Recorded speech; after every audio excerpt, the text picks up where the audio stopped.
اعوذ باللہ من الشیطان الرجیم بسم اللہ الرحمن الرحیم۔ آج ہم بات کریں گے امیر المومنین کی اس نورانی کلام کے اندر کہ جس کے اندر امیر المومنین اولاد کی تربیت کے بارے میں اپنے ماننے والوں کی توجہ مبذول کروا رہے ہیں۔ امیر المومنین فرماتے ہیں علموا صبیانکم الصلاۃ، اپنی اولاد کو نماز کی تعلیم دو۔ معمولاً یہ ہوتا ہے کہ جب بھی والدین اولاد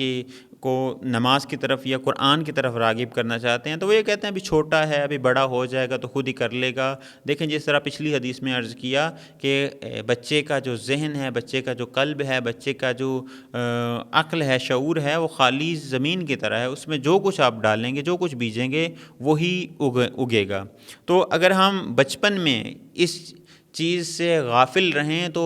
جب بچہ بڑا ہوتا ہے تو وہ پھر اس کی عادت بن جاتی ہے کہ وہ نماز نہ پڑھے۔ اور امام صادق علیہ السلام کا فرمان ہے کہ جب بھی آپ نے اپنی اولاد کی یا کسی کی بھی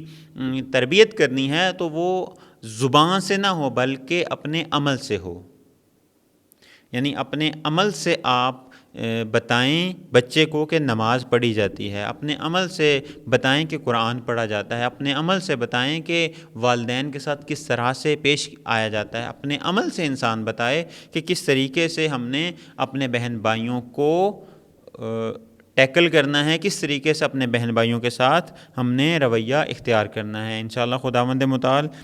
سے دعا ہے خداوند متعال ہمیں حقیقی معنی میں ائمہ اہل بیت کی معرفت حاصل کرنے کی توفیق عطا فرمائے۔ والسلام علیکم ورحمۃ اللہ وبرکاتہ۔